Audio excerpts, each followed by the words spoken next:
I never say that. I don't know why I said that. I am here with Jonathan Shane of the Keto Road. And I didn't do it right. Sorry. No, you do it. You do it. that it's your boy Jay Shane, the Keto Road. I always say you have to like There you go. rest from puberty when you say it. You have to like Right. your voice up. Yeah. Yeah. It's been so long, since I went through puberty that I don't think I can do it anymore. You're a little bit younger than me, so maybe you can still reach it. I mean, apparently, because I'd say so.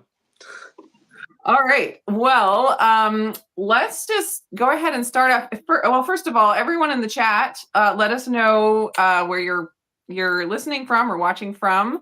And if you have any questions as we go on our live chat, then just please put them in the chat and I will try to work them into the conversation so we can go back and forth and you guys can be part of the chat. Then, oh, you disappeared. Wait, I'm good. I'm here. Can you hear me? I hear you. I cannot see you. Oh, no. We can't have technical difficulties this time. I know we can't. Hold on. Okay, hold on. I have an idea. At least I can still hear you. Yeah. Hold on. Oh, now you're gone. Maybe he's coming back. All right, we have Steph. Oh, watching from, and then it's like suspense. Oh, there you are. Watching from Omaha, Nebraska. Excellent. Kathy watching from Prescott, Arizona. Marcy from Maine. Spirit from, I don't know, but saying hey. Let's see. Karen says hey. Hey, Karen. Sylvia from Lynchfield Park. Okay, let me add him back there. Lynchfield Park, Arizona. Okay. That was terrifying. I was Terrified like, me there for a second. I don't know what happened because your screen was gone, but I could still hear you, which is so crazy. Someone tried to call me, and I was like, no. It's always something. Okay, so we got some people. Let's see. April from Indiana and Karen from Mountain Home, Arkansas. All right. So let's just start off with getting to know you a little bit. If people watching are not familiar with like your journey and how you got into keto, like first of all, just into keto in general, and then how you got into, the coaching and the things that you are doing now. I just want to hear all of those details. Yeah, well, for sure. So I'll do a quick elevator speech, and then we can like pry into whatever. Yep. So health journey started. Well, hello, my name's Jonathan Shane. My health journey started when I was 14. I was 260 pounds. I grew up a really emotional eater. And so I was really big by the time I was 14. And my doctor kind of gave me some really harsh news and it sent me on this weight loss journey. Lost all the weight. In the process, though, I really connected my weight loss with approval of my peers. And so I developed an extreme fear of weight gain. And then the way I was eating was just causing me to have a lot of binge urges. And so I ended up developing bulimia in my attempt to stop the weight gain by any means necessary. Struggled with bulimia on and off for 10 years. Was really extreme the first two and a half. And then it kind of got better, especially after I found my faith. And I, like I said, on and off after that. And then fast forward now, I'm 23 and I stumble upon the ketogenic diet. At this time, I mean, from the time I was 14 until I was 23, I was super obsessed with fitness and health. It was just through a very toxic, unhealthy lens. So I'm doing one of my weight loss phases, and I'm on Facebook and I see this ad for keto, and I'm like, oh, this is interesting. Give it a shot. Get super lean. I lose another like 15 pounds on top of what I've already lost. But what was really crazy was I stopped having binge urges. And I stopped really struggling with my bulimia, and it was really interesting. And it wasn't because I'd really dealt with my mental issues, but it was more so because the diet itself didn't trigger me like other diet approaches did. And so I didn't really even recognize it at first. I went 9 months without a relapse. And then in September 15th of 2018, I had another relapse after I did a bodybuilding show on keto. And I just realized that, the diet was great. My faith was great, but like it wasn't enough. Why am I still struggling with this? It's been 9 months, but why did it come back? And that's when I started to dive into like self-care and self-love, self-confidence. and I started to really get obsessed with what I would refer to as holistic health, just like the whole body when it comes to like long-term success with health and weight loss. Started coaching on that, started preaching about that, started being more vulnerable like this, talking about men's issues when it comes to like body dysmorphia and eating Mm. disorders. And then in that process, later on, and that would have been? That would have been like 2019. Decided to become a nutritional therapist because I wanted to know why everything was working the way it was on the diet. Got super obsessed with metabolic health through school. So when I graduated, I opened up a practice in metabolic health. And then through my journey as an ultra runner and through everything I just been through from that point now to now, I got super passionate about women's hormonal health. So I specialize in metabolic health, women's hormones health, and overcoming eating disorders with a ketogenic diet. So that's pretty much the quick from point A to B. Wow. Yeah, that is quite a journey. And I love that you are talking about your issues with bulimia and, the disordered eating from a male perspective, because I feel like that's really seen as a female problem. Yep. And that's just absolutely not the case. Like you were talking about with the bodybuilding show, I can see in the fitness industry and in the bodybuilding world, that can become just crippling for people. Yeah. So I love that you share about that. So when you originally lost, what was it? How much did you lose at the beginning there? 95 pounds. How did you do that? Because that was before the bulimia, right? And Yeah, yeah. what was your So it's actually really interesting because like tongue at that point? So it probably like you probably could have done pretty much anything and you would have lost some weight. But I'm yeah, just curious, like what you did. yeah, I was young. I was going through puberty. It's pretty easy to lose weight at that point. So what I did was at that point I was very bro sciencey. So like all the fat was bad. I remember this. Mhm. Really tell you my diet. My diet was skim milk, Captain Crunch, chicken breast, frozen bags of veggies, and bags of spinach leaves and lean protein powder. Like that's literally all I ate for months. I mean, I remember I'd wake up, I'd have my mom had these Betty Crocker, the butter bowls. What is it? Butter, stew? Who knows? You have to open up the lid and find out.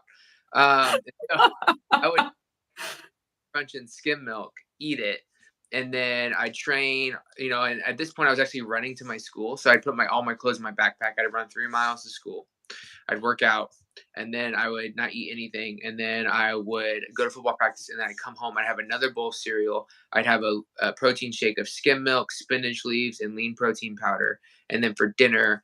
I would generally have whatever they were having, but I would not eat the fat. I would avoid the noodles, and I would eat a bag of frozen veggies with it to like give it volume. And that was literally all I ate.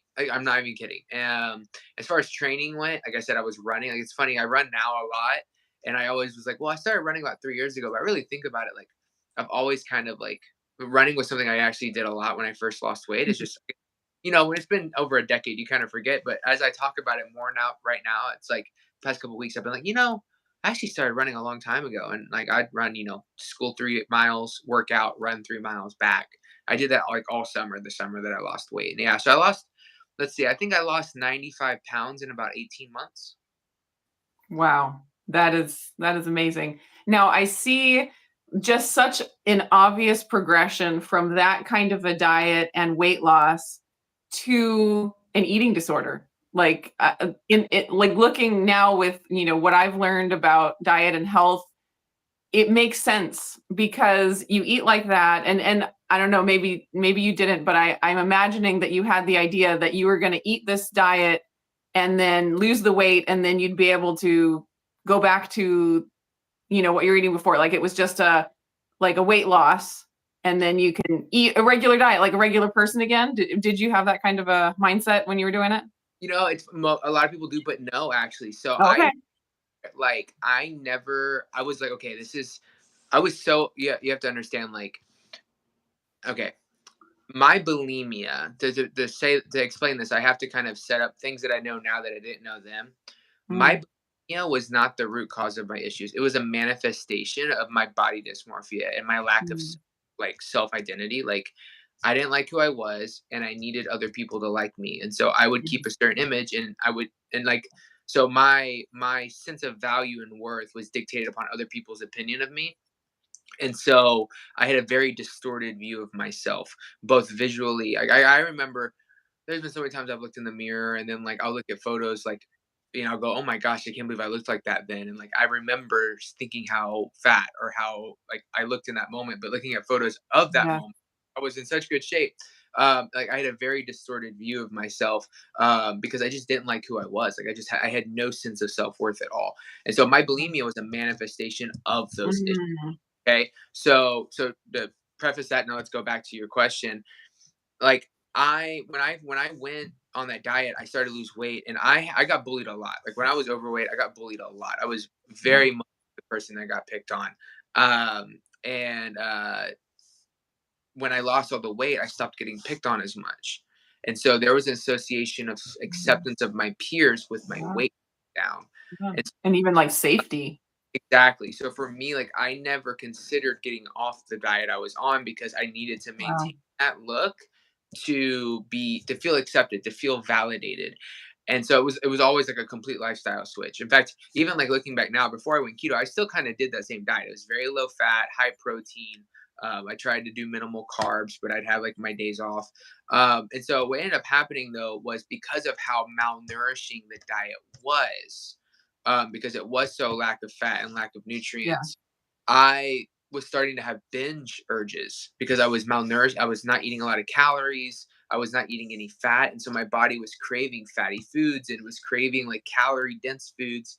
And I was trying to ignore it. And so I would end up having these binges. My Mhm. mom would buy Pizza Hut and I would eat a pizza and a half by myself. And like, but then Yeah.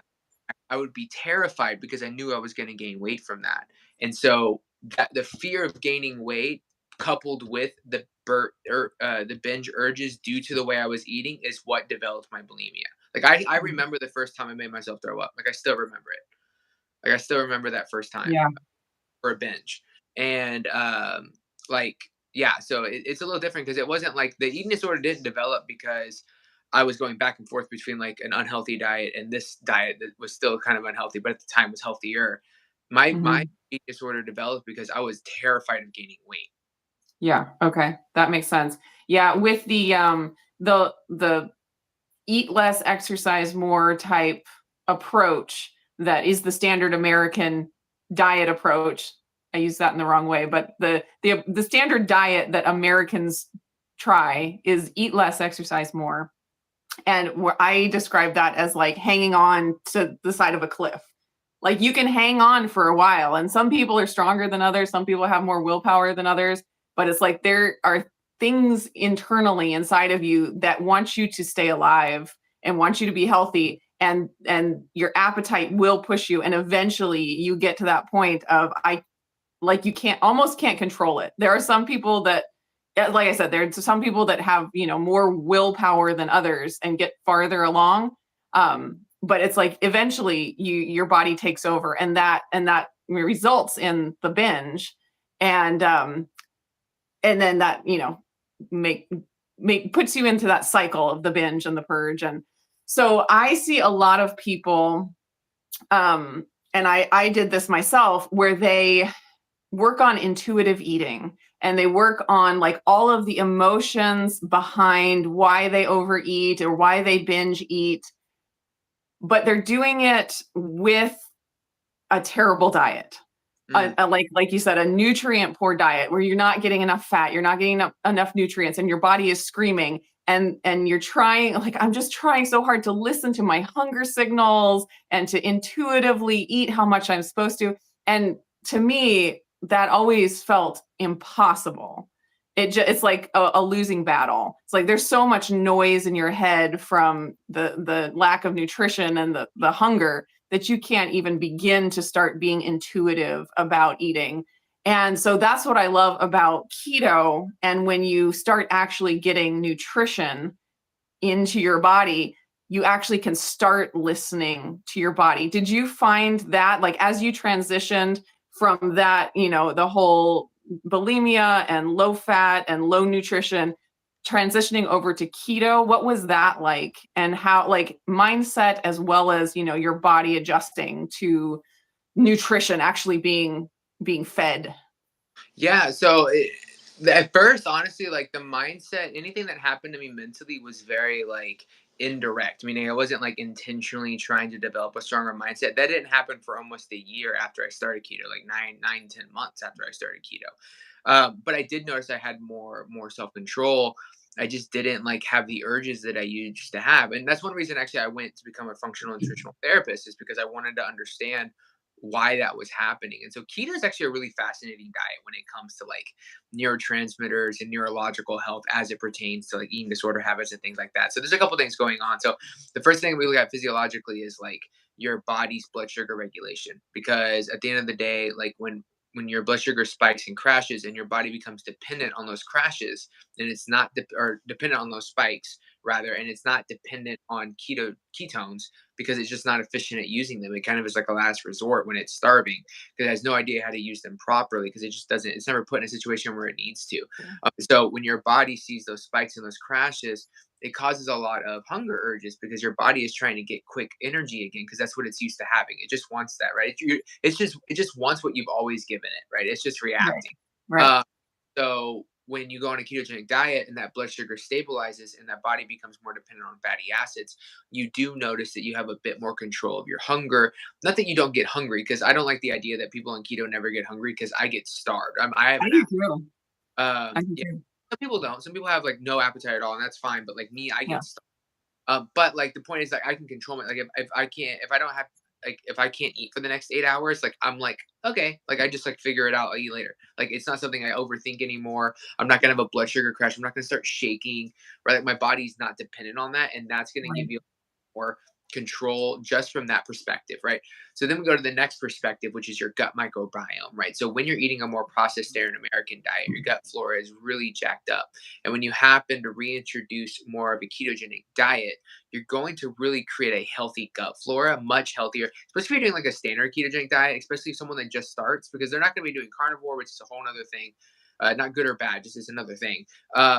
But like when they first start keto, right, they're going to be eating a lot. They're probably going to be tracking net carbs. They might track total, which I think they should, but they're going to be eating a Mhm. lot of green vegetables, which do have fiber. They are going to be eating fermented foods. They are going to be eating hopefully a lot of animal-based proteins and fats, right? They should be what 90% of what their diet should be made up of, regardless of whether they're keto or carnivorous or whatever. Absolutely. But it's going to set up their gut in a much better position, which is really important for L-bacillus, which is one of the probiotics that helps create gut health. It is a spore-producing bacteria, and it combines with tryptophan to create what is called gut serotonin, right? Which is a big inflammatory regulator, right? And so, like, we see serotonin production that really helps. And the reason why, so a lot of people say that gut serotonin and brain serotonin aren't the same thing, and that is true. However, gut Mm. serotonin regulates inflammation, and inflammation regulates how things cross from the blood to the brain through the blood-brain barrier, Mhm. which does impact brain serotonin. Right? Is L-tryptophan getting to the brain?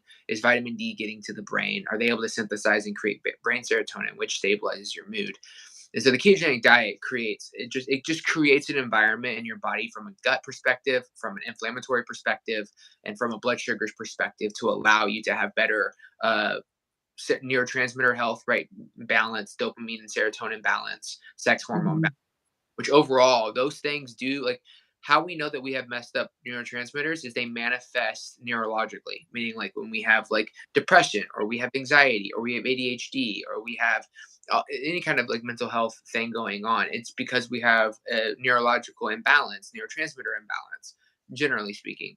Right. And so like the ketogenic diet puts us in a position for those things to become balanced. And so that is what allows us to, when we have eating disorders, feel more in control and feel better on the diet. So I know that was a lot, but like that's what I found going to school, and that's what made me obsessed with it, was because like I just realized like people think they're just like giving up bread and eating steak, but they're literally like saving their own lives, and they don't even Yeah. realize. Yeah. And when people talk about, oh, it's just all about eating less and not overeating. If you could just, control yourself and not overeat, then you'd get the same benefits as you get with keto. And when I look at like the way that my brain and my body functioned on an unbalanced, whatever you want to call it, standard American diet, it's just night and day from the way I feel when I eat more meat-based, more whole foods. I mean, it doesn't even have to be all the way keto, just healthier foods, real foods. And it's like, it's almost like half of the battle is already taken care of when it comes to like the mind. It's like I talk about now, like back when I was on a very restrictive diets, I could eat like half a jar of peanut butter. At this point where I am right now with my nutrients and the places that they are, like I physically don't think I could even do it. Like your body allows you to eat more and to have those urges when you're in that state of, you know, starvation or deficit or whatever it is. And when you take care of the nutrition side of it, it's like you don't have to work so hard. There obviously is still a lot of work, and more for some people than for others, on the emotional eating side and all of that, and you can tackle that. But it's like without the nutrition piece in place, it's like you're fighting a losing battle. And so when I see people, you know, trying to do this intuitive eating, you know, while eating breakfast cereals and fast food, and you're just like, you know, God bless you for working so hard, but please, you know, it would be so much easier for you if you just, you know, eat some meat and vegetables. You'd feel so much better. So anyways, moving on, I'd love to hear about the nutritional therapy. What did you call it? Nutritional therapy practitioner? Is that what your title is? Technically a FNTP, which stands for Functional Nutritional Therapy Practitioner. Okay. And where did you go to get that? And like, what do you offer, you know, with your credentials? Oh yeah, for sure. So I went to a school called Nutritional Therapy Association. They're an accredited school recognized by the National Association of Nutrition Professionals and the Board of Holistic Nutrition. And so I went there because I liked their intention, right? So they're very like Paleolithic, ketogenic, like they're Oh, very whole food focused. Western Price Foundation, very like whole mhm. food, raw foods.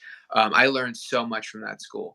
I mean, it's really nice because it's almost I kind of call I compare it to medical school. Medical school is a lot longer, but the thing was it taught us the foundations of nutrition and being a nutritionist, and then it allowed us to, once we graduated, we were empowered to know how to read studies, to figure things out, to self educate, and then we started like going into our practices, right? So like for example, like the same school I graduated from, the same school as like Judy Cho, right? Judy Cho was one of Okay.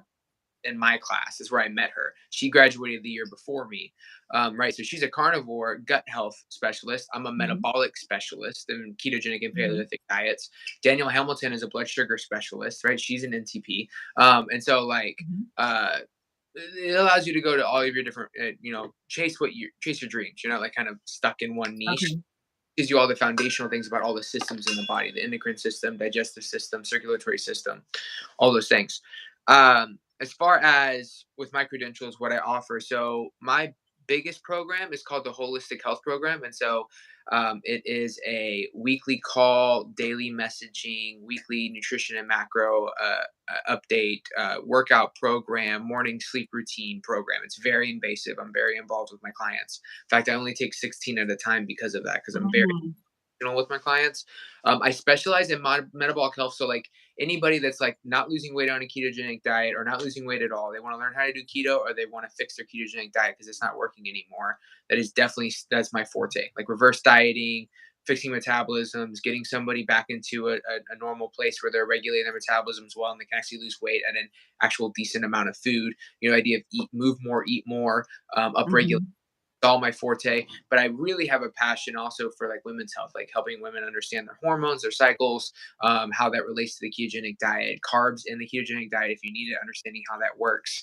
And so yeah, so if you sound like any of that, then I would definitely be interested in a talk. I have one client spot as of this live. I have one client spot right now. So some people have Hop some, on that, guys.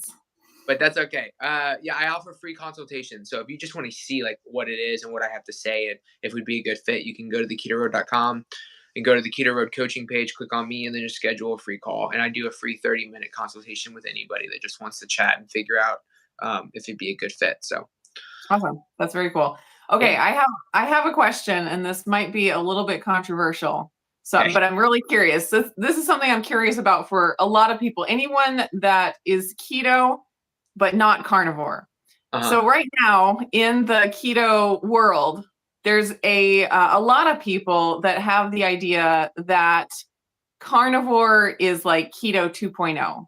Like there's keto, but then if you really are serious, you'd be carnivore. Oh, I'm not carnivore myself, so I'm not trying to get you. I'm just really curious. How would you articulate why you're not carnivore? And it's a legitimate thing because there was a point in my journey where I thought that carnivore was superior, but I was choosing keto because I wanted the variety. And so it's kind of like I'm choosing a little bit less healthy of a diet because I wanted, more enjoyment. And so I think that's legitimate. But then I also am curious about if that's even true. Is it more healthy of a diet to go completely carnivore? Where do you fall on that? yeah. So okay. So this is gonna be a long-winded answer. So I think the first thing that I want to preface though, before I dig into it, is that I have, and I talked about this at KetoCon actually. I think a little bit. I don't know exactly when y'all got into the talk. I know y'all got in a little bit We later. were just a little bit late. Yeah. Yeah. So something I talked about with the animal protein section was I there is no one can convince me that humans are not supposed to eat meat. Like there is no evidence for it. What I don't care like what religion you are, whether you have a god, how you look at things from like an evolutionary standpoint or creationistic standpoint, historically, it doesn't matter. You look through anywhere in time, humans have always thrived on animal protein. Like humans are designed to eat meat. And there's a lot of, I mean, I have my own reasons and theories behind all of that, but like, regardless, like, it is just true. Like, we're not meant to be vegans. And so that's something I really do stand on. I think that the human diet should be comprised of 70 to 90% animal fats and proteins, hands down. I don't think there's any way really around that. Now, obviously, like some people genetically have a hard time digesting red meats, so you might want to stick to fish and poultry. There's ways to like navigate that depending on how your digestive system works, but I definitely think humans are supposed to be animal based. Now, whether or not they're supposed to be only eating meat, I think that that really depends on the person. I did a deep rabbit. I did a deep dive down the rabbit hole on all of that, and it's really interesting because I think a lot of people they get tunnel vision and they put their blinders on, which can be really good if it's just for them personally. But when they're talking about like people in general and like demographics of people, it can be really really negligent to do that because you're not looking at the full story, right? So you're gonna start. So, for example, if I'm a carnivore and I'm an influencer in the carnivore space, and carnivore on strict carnivore, I thrive, right? Then all my posts are only gonna be about eating meat. I'm gonna find reasons why veggies are bad, and I'm just gonna talk about them. Every study I look for is gonna be one saying that we don't need veggies, right? I'm never gonna Mhm. look at a study that says we need them unless somebody else brings it up and I want to attack it, right? Like Yeah. it's Debunk it. yeah, yeah, we create this tunnel vision, these blinders, and Yeah. I am, if there's anything I'm the my most passionate thing to talk about is bio individuality. That is the biggest thing Mhm. taught in school, and it's something that I have ran with ever since. We are all individuals, and all individuals need different things, right? Like there are, for every study you find that, because and I've done it, right? Because I've had people that have told me you need fiber, and I went and pulled out studies that were like, no, not everybody needs fiber. And then I've had other people tell me you don't need fiber, and I've gone and pulled out studies and said no, some people need fiber. It depends Mhm. genetics, where you've come from, how your ancestors developed, your gut microbiome, your digestive tract, your colon, like how your colon functions. Like it, it's very different for every single person. And some people that's zero fiber, and some people that's 5 grams, and other people it's 30 grams. It really depends on the person. The reason why that's not super popular is because that is not very tribal in nature, and humans Yeah. like community and camaraderie, and they need like okay, here's the thing to do. No one wants to hear here's what you should do, or let's figure out what you should do. It's okay, tell me exactly what to do. Mhm. Give me the 10 steps, right? The problem though is that those 10 steps, like step 7, 8, 9, may actually make your situation worse, not better, Yeah. right? Those steps going to be good for you too. Like that's the question that we want to answer here. And so okay, so to go back to the question, I don't think everybody thrives on carnivore. I don't. I haven't found that to be Okay. true. I haven't found that in the evidence. I haven't found that in the anecdotal or the literature. I have found that for some people, a carnivore diet strict is makes them thrive. They thrive Yeah. on it. They may come from more northern climates. Their ancestors may be more Inuit in nature and things like that.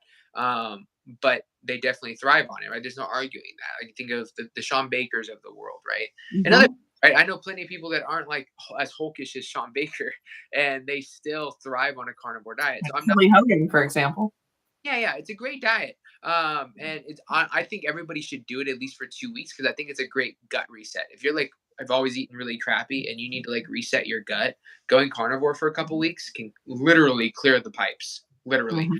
Um, and so it can be a great elimination diet, but it doesn't need to be like everybody's like constant. And I think for some Mhm. good constant. So I have found through both anecdotal evidence and the literature that there are people that actually get really stressed out on a carnivore diet because it's coupled with fasting, it's coupled with stress of a job, of training. For females, it might be coupled with the stress of their cycle, right? And so Mhm. intermediately adding in whole food carbohydrates can be an amazing, right? So they would go more what we would consider an animal-based diet, animals and then fruits and tubers, more natural source carbs, and they would cycle those in to help blunt that cortisol response and make it more sustainable for them.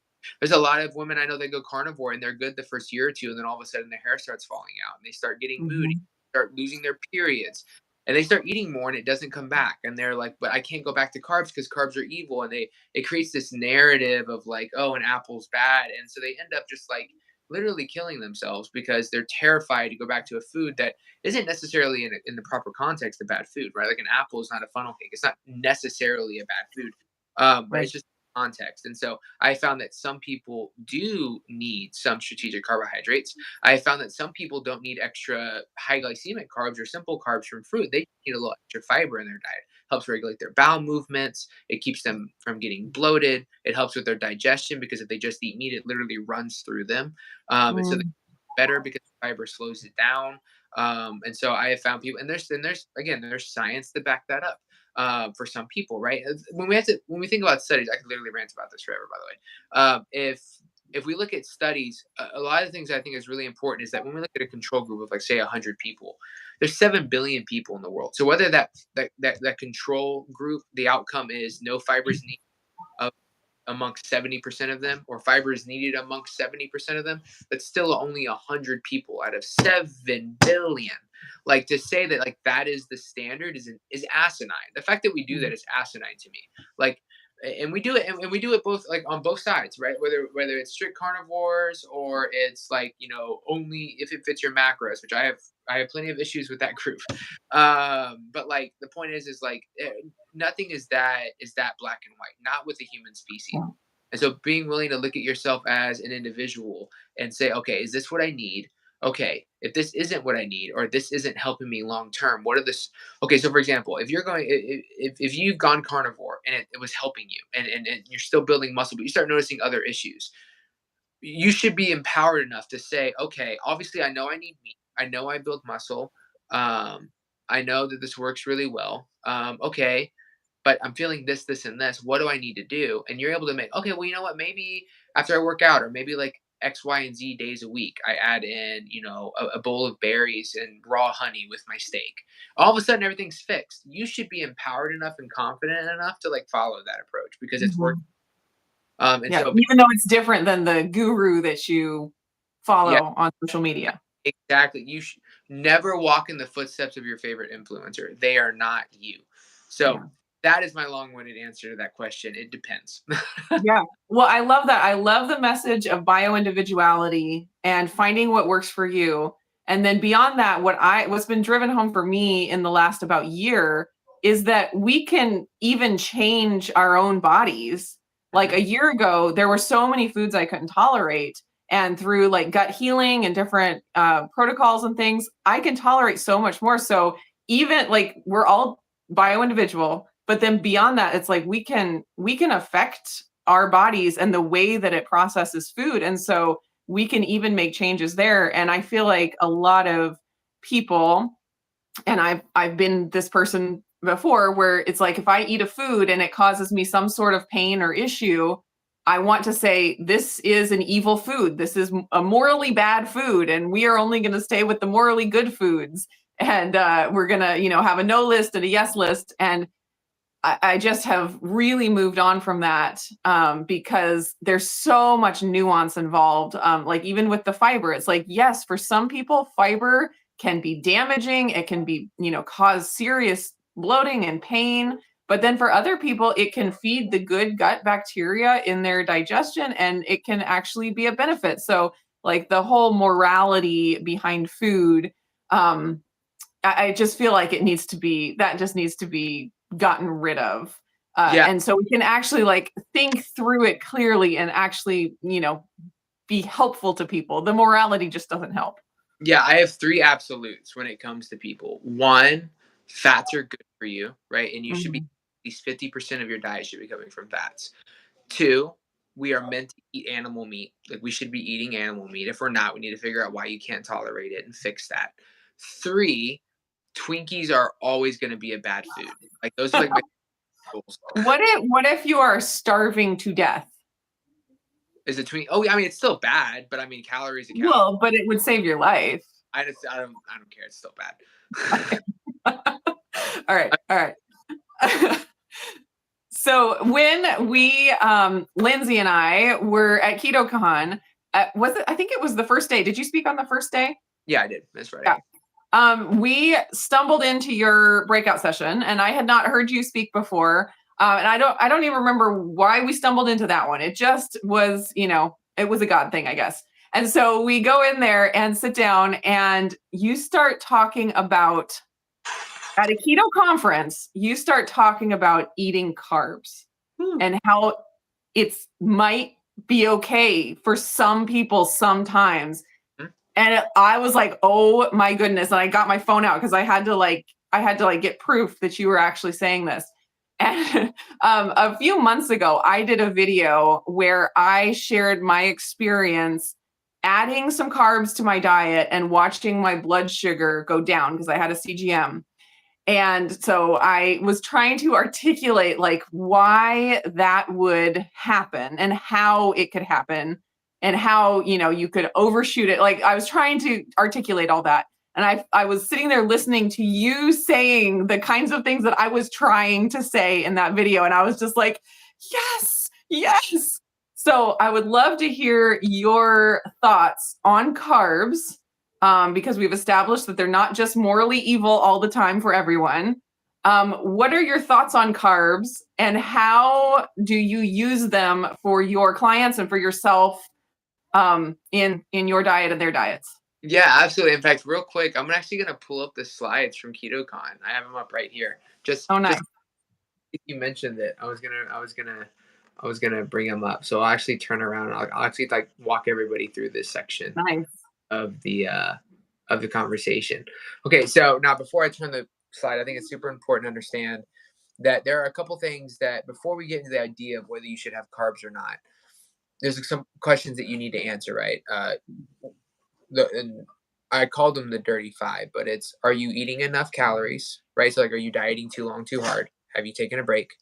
Are you eating enough dietary fat, right? Are you using fat as a lever and just malnourishing yourself? So you're getting enough fat, right? Are you getting good sleep? Are you taking rest periods? And are you properly hydrated?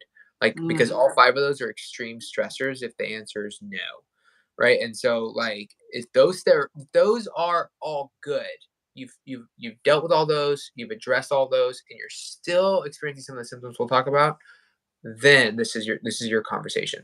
Love that. Okay. All right. So, yeah, I told you I got the slides and everything. I'm ready. All right. Awesome. So, so the question is first we have to ask, like, do you need carbs to live? No, we don't. We don't need carbs to live. Now, do you need carbs to live optimally? Well, it really depends on the person, right? So, what you have to understand too is like carbohydrates are not just a carb. Like one of the things I hate the most. Like I don't hate a lot of things. Hate's a very strong word. I hate Satan. Okay, I hate Twinkies, and I hate that. Twinkies are Satan. Yeah, that people compare funnel cakes and apples. Like that blows my mind that we say those are the same things. Or like Bluebell ice cream is the same thing as a mango. Those are not the same thing.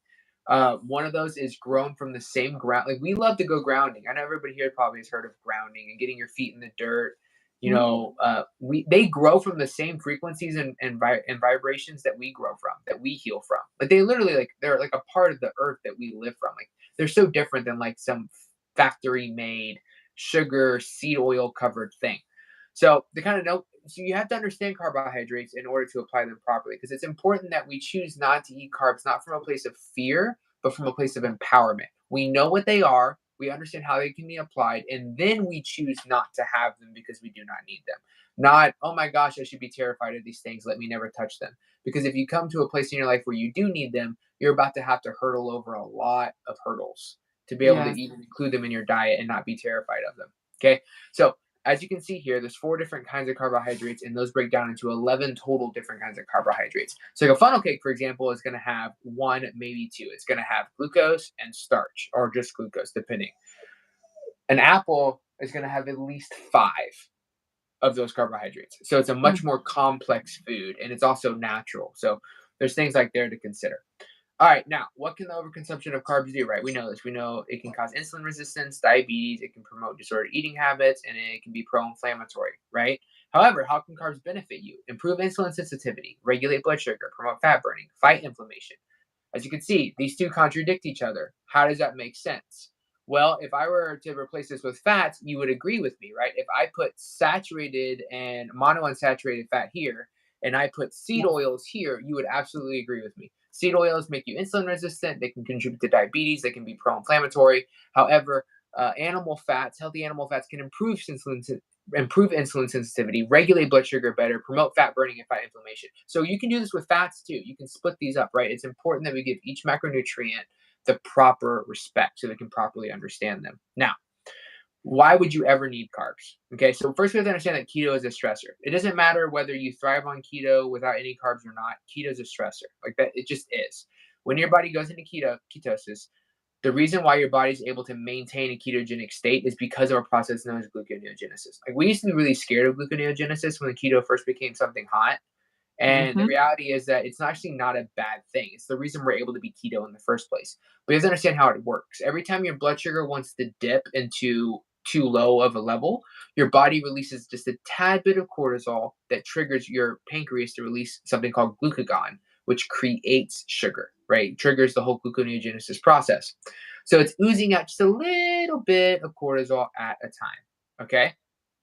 Now, fasting does the same thing because it also, you can break down proteins and fats and you can get a little bit of sugar from them. But when you're just fasting, it also creates a stressor because now you don't have nutrients. Your body's making sugar from whatever it has available. Now, how does this become an issue? All right. So, stress from low blood sugar releases cortisol. This raises blood sugar. And over time, these two make the body inflamed and stressed. Now your body's releasing insulin to deal with the blood sugar anyways. In fact, these two should, oh, that's right. I forgot to edit this. Um,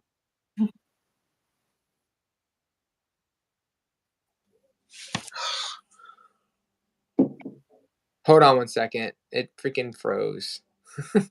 Someone tried calling me again. Hold on. Oh no. Yeah, I lost your visual again, but I can still hear you. Hold on. Oh, okay.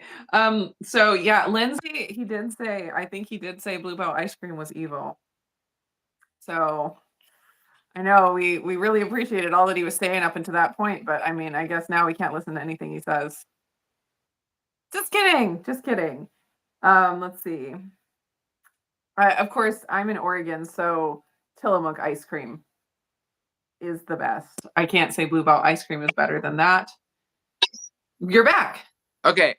We were Okay. talking about Bluebell ice cream and how you said it was evil. Some people are taking The two issue with that.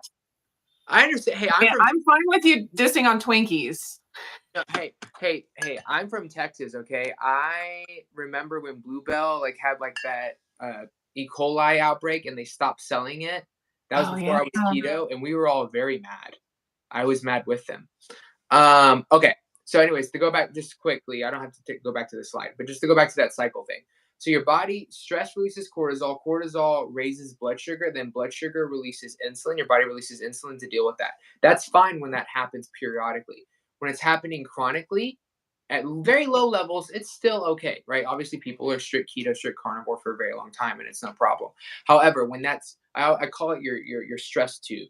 When you have when you have like your if you're a woman, your cycle, and then you have, or if you're middle aged, you're going into perimenopause, menopause, and then you have, and then, or if you're just a man, and then you have training, and you have, let's say you're an endurance athlete, or da da da da da, that all stacks up, and then you get the fasting and the keto, and that just happens to spill over. It's just too much, right? Mhm. Now, the reason I differentiate between women and men is because women tend to spill over easier than men do, because women have cycles and men do not, which gives them another level of cortisol that we don't have to deal with. Also, at tends to be general rule. Obviously, there's outliers, but general rule, women are more nurture in nature, and so they're very much heightened senses, and so they tend to live more Mhm. on the edge. So things Stress. they absorb things much, yeah, through a much more stressful lens than men do, and so they just tend to spill over easier. But not all women do. Not all women need carbs at all, but it can happen more frequently in women than it can in men.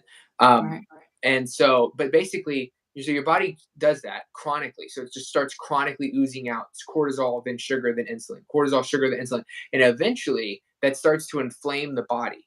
And then now that inflammation in the body now also starts to become a stressor. So now you've internally added another stressor on top of the rest of your stressors. And you create this crazy cycle that ends up creating what we know as physiological insulin resistance. That's what physiological insulin resistance is. Have you ever heard that term? That is exactly what it is. I hope I explained that and hope you comprehend it. Like, that's Mhm. what's going on. You've literally created insulin resistance internally. And so the only macronutrient we know that blunts cortisol is carbohydrates. Why? Because it gives your body glucose. It's the whole reason your body even releases cortisol, is to get glucose. So if we give it an abundance of glucose, it's going to naturally come down. And so that's why you see people that have a higher glucose on a ketogenic low carb diet, and their body's just like has super elevated blood sugars, and then they eat carbs and it comes down. It's because you're actually, that is direct evidence, like point A to B, that you have blunted your stress response. You've literally relaxed your body.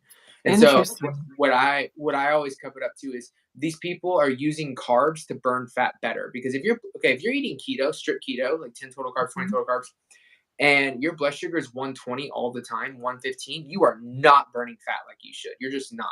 I would rather have a couple meals a week that raise my blood sugar 30, 40 points or whatever, but then it puts my blood sugar in the 80s and 70s most of the time, than Right. being chronically at 115 all the time. I'd much rather take option A, because option A, I'm oxidizing fat at a higher rate over the long haul than I am just because I'm afraid of, you know, banana or whatever.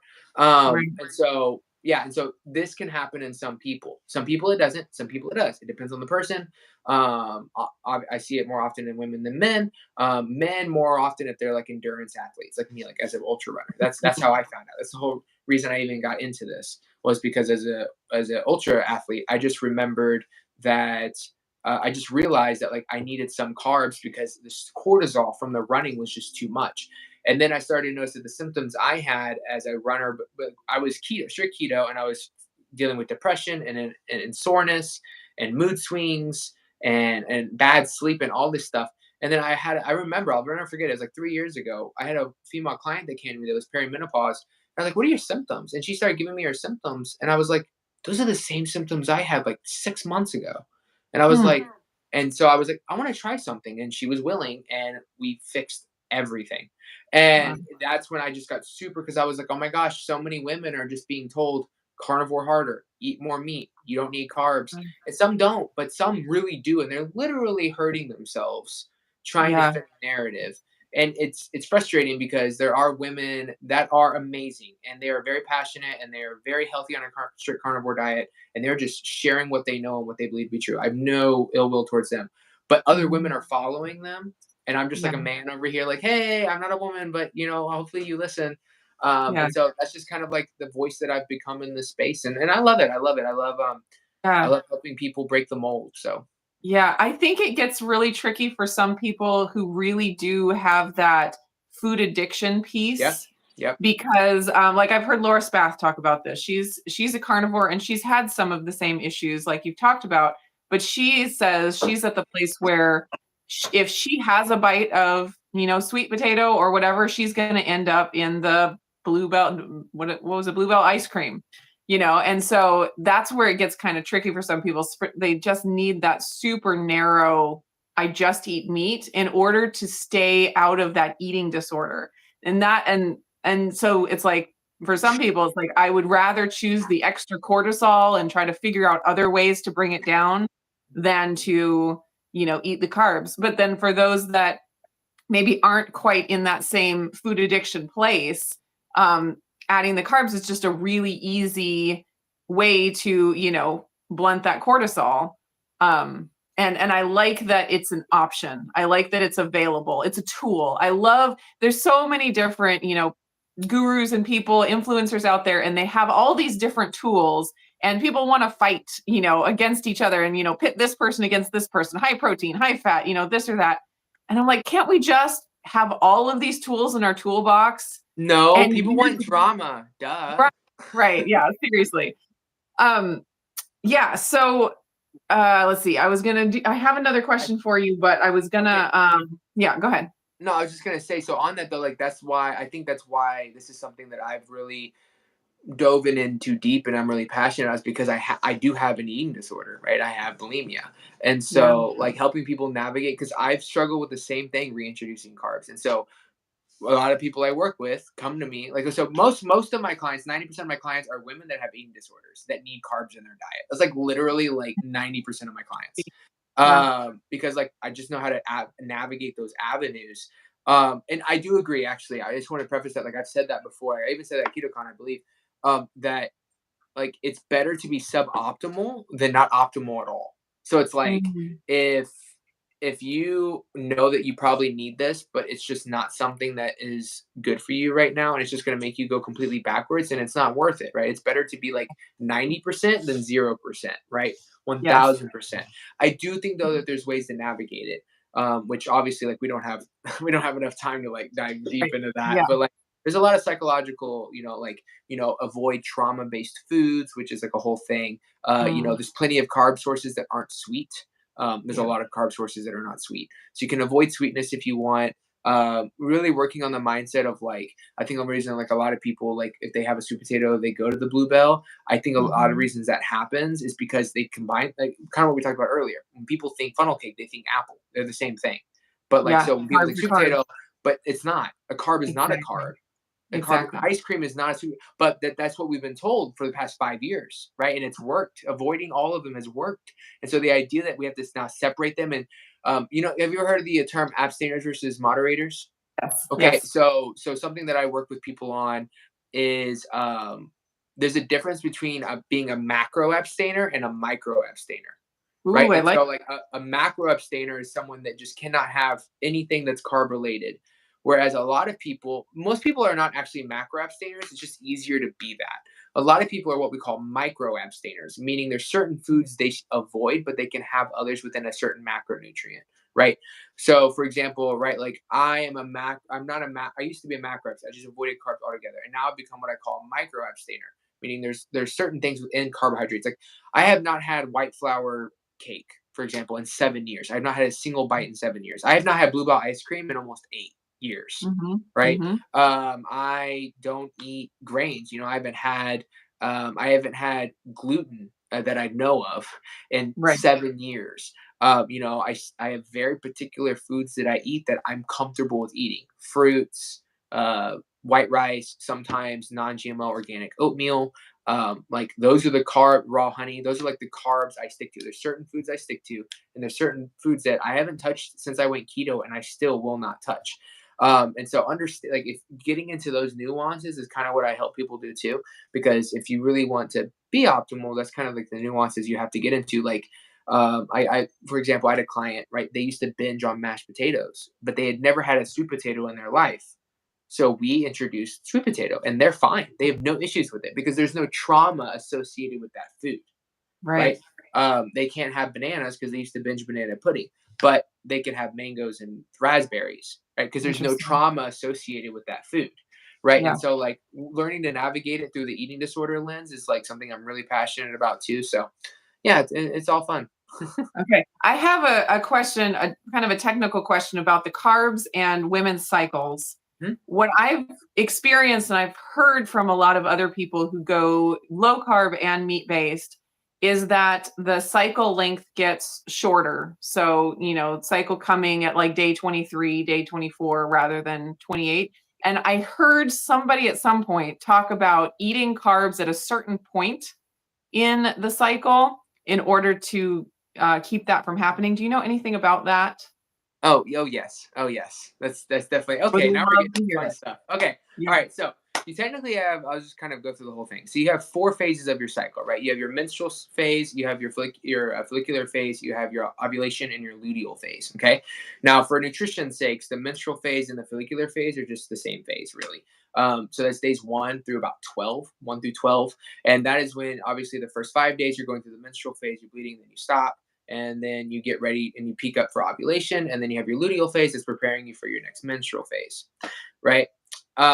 So when it comes to nutrition, there's a lot of ways to do it, but the one that you're referring to is a cycle-based nutrition approach. So basically, the first you have to understand, you have to like think of it through like a biological lens to really understand it. So I'll explain it that way. So when we think biological, we're only thinking reproductive. Like that's all we can think about when we're thinking biological in this conversation. So the first 12 days or the first 14 days, your body is preparing to try and get pregnant. Like that's what it wants to do. That is its goal, right? Mm. And biologically, it knows that it wants to be attractive. It needs to be able to attract a mate. It's no different than, I mean, really, from a biological standpoint, thank God designed us similar to other creatures. It's no different than the birds dancing at certain Yep. times of the month. Like it's just what we do. Yep. So during that time, though, estrogen and testosterone are slowly raising, right? This is going to increase fat burn. This is going to increase lack of appetite, right? So it's much easier to fast. You're much more insulin sensitive. It's much easier to lose weight. This is what I would call like the fat loss muscle building phase of a woman's cycle. And it will peak at ovulation. So during ovulations, like that's the time to go in the gym and hit the PRs. Like you're going to be lifting your heaviest. You're going to feel like if your hormones are balanced, you're going to feel like a freaking beast during Mm. that time. So that's the best time to be keto. Some women do notice that they exert themselves more during ovulation because they have so much energy. And so Mhm. cycling in some carbs during that time, so days 12 through about 15, can be good. Not all women need it. I don't necessarily recommend it most of the time. Okay. Most of the time, if I'm doing a cycle based approach, those first 14 days are just strict keto with intermittent fasting if it's not too stressful on them. Then we Mhm. go into the luteal phase. And during the luteal phase, your body is very much focused. Like at that point, your body is assuming it's pregnant or not, and it does not care about looking good. It just doesn't. It just does not care. And so that's when you start to notice you don't feel as good as the days continue. You start to feel a bit more, temperamental, et cetera, et cetera. Your body's really just focused internally. It's trying to prepare itself for either having a child or letting the uterine lining go so that it can try again. Right. So in that time, it's not the best time to try and lose weight. It's the best time to nourish your body and prepare it. The best way for a woman, in my opinion, and what I've seen and working with people to lose weight is the first 2 weeks of their cycle. They should be getting after it. The last 2 weeks, they shouldn't. They shouldn't be Okay. messing with it. They should be going back to maintenance and just eating a good amount of food. Now, And your more body. carbs and more carbs in that second half? Correct. Yeah, correct. So during that second half, progesterone, yeah, so progesterone's going up and estrogen and testosterone are going down. Now, that's also key point here. Cortisol inflames cells, and estrogen takes away elasticity in the muscle, meaning it makes it much less elastic. So that's why Hmm. a lot of injuries happen for women in the gym the last 2 weeks of their cycle. They need to make sure they stretch more. They need to stop trying to lift super, super heavy. Some people still do. There are plenty of women out there that talk about, during their luteal phase, they still go heavy. It just feels harder to do. Hmm. I always tell my clients focus on blood flow, do higher reps, lower weight, just to play it safe. Make sure you're stretching. It's just a time to nourish your body and recover. No And then PMs. yeah, and the cortisol is higher, so those carbs are going to blunt that cortisol. Because the thing is as cortisol goes up, progesterone is going to come down, and we need progesterone to keep going up so it can peak. Because once it peaks, you're going to start your cycle, right? And so if cortisol is going up, those corticosteroids are going to strip from progesterone, and it's going to create imbalance. And you could start early, you could start late. A lot of irregularity can happen. Progesterone is Okay. not high enough, and estrogen is still too high compared to it. You'll get intense cramps, you'll get breast tenderness, all that can go on. And so cycling in those carbs to keep that cortisol suppressed so that your progesterone can continue to go up and peak like it's supposed to, is a really good way of handling it. Yeah. So from like a nutritional cycle perspective, that's what you do. The first 14 days, you would do a ketogenic with intermittent fasting if your body can handle it. And then the last 14 days, you would do a low carb approach Okay. without much fasting at all. The other option, which I like doing too, it really depends on the person, is you just do what's called you just do a targeted keto approach. So it doesn't matter what phase of your cycle you're in. When it comes to your nutrition, the days you lift weights, you target carbs 50 to 100 grams post workout, and then on the days you don't train, you stay low carb carnivore. I have Okay. clients that do carnivore, low carb, 50 grams total, or zero. They'll do zero on the days they don't train. On the days they train, they'll have up to 100, and they just do that throughout their entire month. And so, like 3 days a week, they'll have 50 to 100 grams of carbs, and then 4 days a week they'll have none.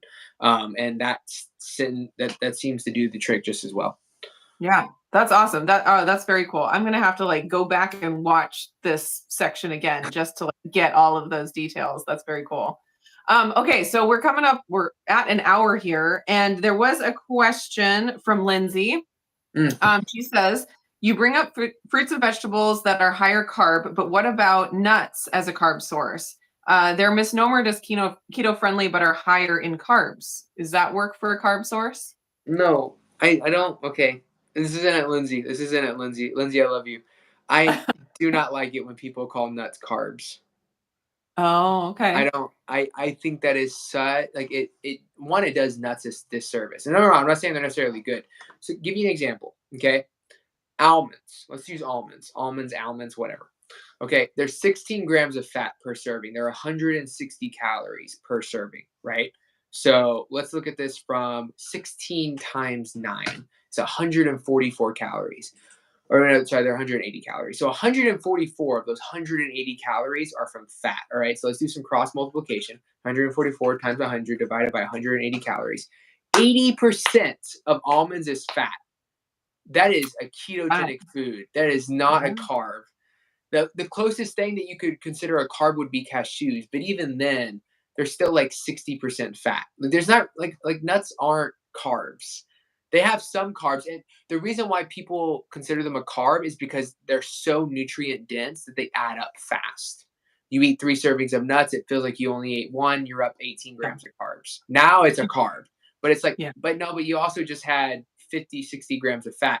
But then people will eat that many nuts and go, the carbs are making me fat. And it's like, no, you ate 400 calories of fat in like 5 seconds, and then you had dinner. Like that's Yeah. what When you I'm try to saying. eat nuts like you used to eat potato chips, that's when you get a big problem. No, exactly. When you have So that in your mind of like crunchy salty, this is what I do with crunchy salty, it can get out of hand very, very fast. exactly. But to actually answer her question, let's take the fats out of it. I would not say nuts are a good carb source for this, because our entire ketogenic life, we're trying to avoid raising insulin, but this is the one time we need to. Like we're trying to get an insulin response, because that insulin response is what tells our body that cortisol can come down, because it means Yeah. blood sugar is in the system. So like we need blood sugar to go up. Like Yeah. and so nuts don't do that, right? That's why Hmm. we eat them on a ketogenic diet, because they don't, because they're mostly fiber. Yeah. I had a comment on my video I was talking about earlier where I was talking about how carbs actually lowered my blood sugar. And there was a comment just saying that carbs raise insulin, therefore it's bad.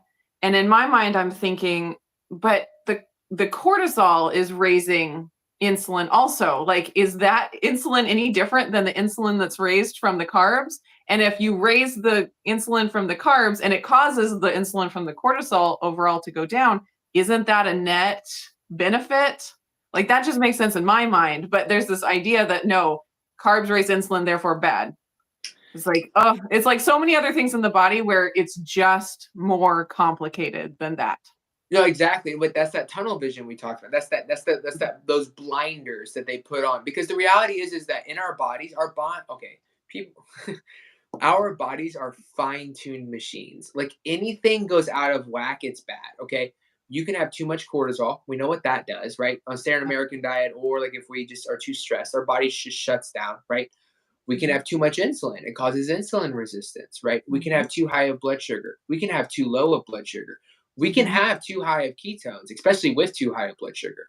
Testosterone, great hormone, but if it gets too high in women, you start getting, facial hair. Like PCOS is like a serious issue for women like that. Mhm. And keto helps with that. But it's because testosterone, your body's imbalanced. Estrogen dominance. When estrogen's too high, it's not good. When estrogen is too low in women, it really does kill y'all's ability to lose fat. Y'all need estrogen to burn fat.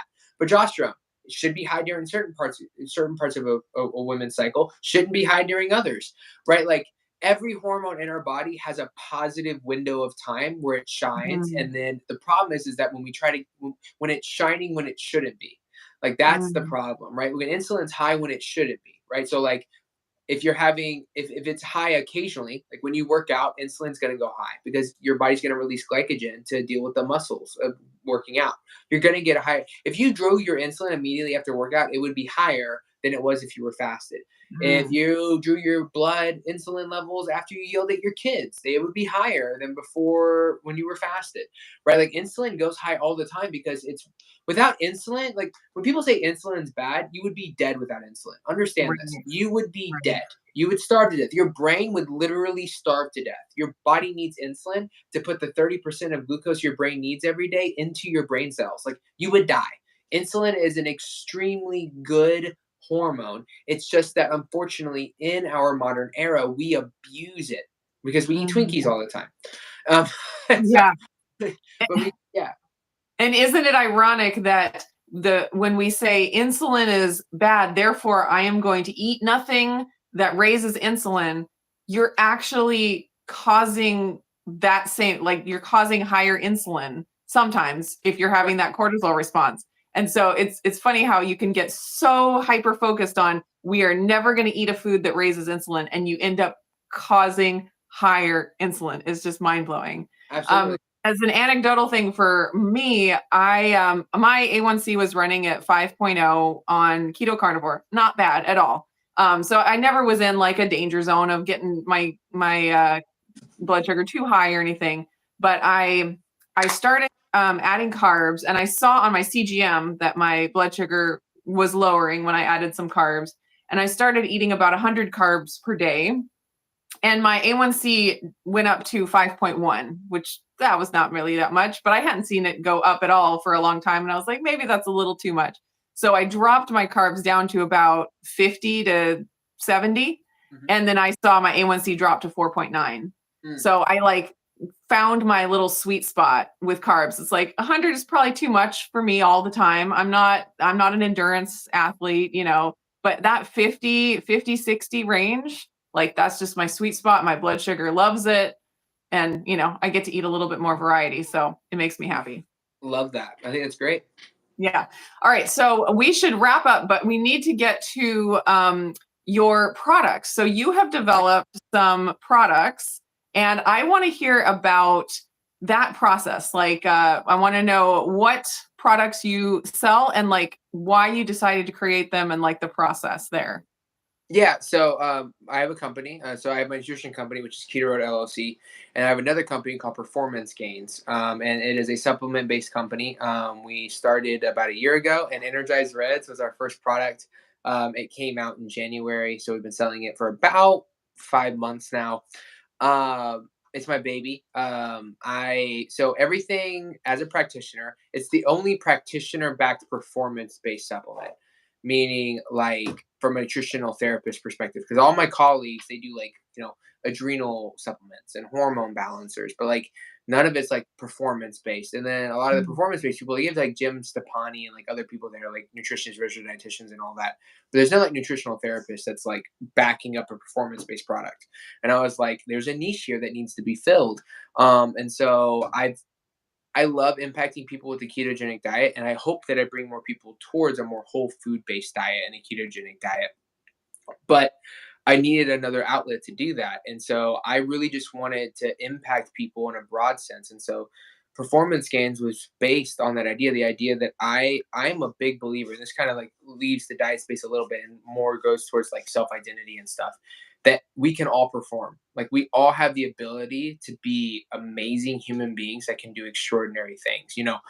We're talking now, but like I've said this often, I mean, like I'm healthy, I'm in shape. Don't get me wrong, I'm fit, but like I'm not like shredded to the bones. I'm not like super buff. I'm like, if you saw me in HEB, you'd walk right past me. Like, I'm just like a normal guy. But then like I go out and I run 50-mile races and I'm training for 100-milers. Like I'm doing crazy things. I recognize that and I love what I do and I love what I'm capable of doing. But the point is like average people can do extraordinary things and it's like you can perform and that doesn't matter if you're an athlete, if you're a mom of five, if you are a business owner, if you are a homeschool teacher, if you're a school teacher, if you're a plumber, it doesn't matter. Like you can do extraordinary things, you can perform at your best at whatever you're passionate about, and I believe that in everybody and I want to support that through products and supplementation that I can provide. And so Performance Gains was built on that idea. And so everything that comes out of this line or these lines, supplement lines, are formulated by me. Meaning, like I have like a little scale in my drawer, and I weigh out every milligram, and I do Wow. it over and over and over again until it does exactly what I want it to do. It's clean. It's what I approve of. Until it does that, I won't even put it out there. So Energized Reds was about a year of formulation, getting the flavoring right, getting the labeling right, printing it, making it, dropping it. And so this is the one thing that's on the market. So you just showed it. I'm showing it again. So this is Energized Reds. Now most companies start with the pre-workout, and I do. We do have a pre-workout coming. I'll talk about that in a second. Mhm. But this is an all-day product that's formulated to help with overall antioxidant boosting. And so the reason it says Energized Reds is because it has a gram of matcha, because matcha has a lot of antioxidants and polyphenols, but it happens to come with 35 milligrams of caffeine as well. Okay. And so that's why you get that energized. For people that aren't stem junkies and that super desensitized to caffeine, you're going to get a nice, clean, focused feel from this. It's not going to be Mm. super jittery, not made to be, because the Yeah. energize is kind of like the second, it's a bonus of it. The main thing that this gives you is antioxidants, right? It is, I have to figure out the exact number, but I know it has about the same antioxidants as about 300 servings of blueberries per scoop.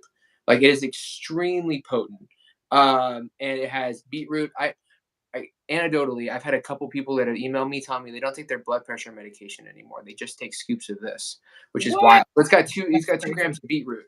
So super important about this is you have a lot of reds powders that if you notice they'll have a little bit. They'll have proprietary blends, and the proprietary blends will have a huge list of stuff, or they'll have like a little bit of everything, like 200 milligrams of like 30,000 things. The problem with that is while it looks nice, it looks like you're paying money for a lot of A stuff. lot of food. None of it's in the right dosages. You're not getting clinical doses. Like if you like, for example, tart cherry, a lot of people like it's 100 milligrams. You need at least 250 milligrams from a clinical perspective to actually get the anti-inflammatory benefits that people get from tart cherry, right? Hmm. Beetroot, you have to have over a gram to really see some of the benefits that we've seen in studies, right? And so everything in this res is clinically dosed. It's got like 8 ingredients, and it only has 8 on purpose because each one of those is dosed properly. So this is a clinically dosed antioxidant powerhouse. It's good for cardiovascular health. It's good for immune health. I take it. The reason I got into reds was because during my runs, I noticed if I take this every day, I'm not near as sore from all Hmm. the running and working out that I do because of the anti-inflammatory effect of antioxidants on free radicals when your cells oxidize energy, etc. And so it's an all day to be taken any time of the day. People take it pre-workout, they take it post, they take it in the middle of the day for a pick me up. It isn't everyday supplement though. If you really want the most out of it, you take it every day. Mhm. And yeah, so this is Energized Res. This is my baby. I And love I this very say much. it is absolutely delicious. Thank you. Like I was so impressed with the flavor because when you think of like a performance product, it's like flavor is like on the back burner. It's like if we can get it to like taste halfway decent, we're fine. But I can tell you really put a lot of work into getting it to taste really, really good. And like my husband just started training for a Spartan race. He's going to do. He's not a big runner. He does some running, but he decided to sign up for the Spartan race. So I'm like, you need to start taking your energized reds. So, Yeah. anyways, yeah, definitely delicious. Okay, I want to hear about the pre-workout that's coming. Okay, so the pre-workout, I'm okay. Like the Reds is my baby, but the pre-workout is my favorite. I'm so excited for this. So it's called True Endurance. You can go to our website and you can sign up for the wait list for it. It'll probably drop um, end of July, mid August. So within Oh, the that's next great. Okay. next 8 to 10 weeks. So we just got done with we just got the label approved by the FDA. So we're printing it and then we're processing it and all this stuff. Um, so it's a zero caffeine non-stim pre-workout. Mm. that uses adaptogens and ketone salts as the energy source. And so I worked really. So I have ADHD, so I can't drink caffeine. It makes me sleepy. Most people who have ADHD Mm. know the term caffeine naps. Like I can like drink a Monster and like just fall asleep. I did it Mm. many times in high school. And so like caffeine just makes me droggy. So I needed something that would give me focus, but not overstimulate me. I don't like being overstimulated. But that would give me focus and give me pumps. I love getting veins. I like blood flow. I want to be focused in the gym. And so I developed True Endurance. Again, I don't have proprietary blends, so you can like literally read the label. Although I wouldn't copy it because it might have to take legal action. but but like you can read everything. I'm very transparent. But it's got the energy sources are alpha GPC, lion's mane, and ketone salts from sodium, BHB, and magnesium bound. Okay. So it has potassium too. So it's a full electrolyte complex. It has ketone salts, adaptogens. It has beetroot. It has L-citrulline, beta alanine, um, everything you'd want in a pre-workout. And what I love about it, honestly, one is it does everything I want it to do. If I'm having a bad day and I take a scoop of that, it's a game changer, right?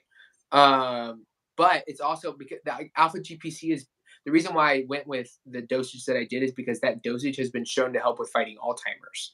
And so like it has very strong neurological benefits. Lion's mane, anything over a half gram or over, super neurological beneficial. So like Mm. what I love about my pre-workout is it's not just a pre-workout, but it's something that if you're taking every time you work out, you're getting so many benefits outside of the gym from that supplement.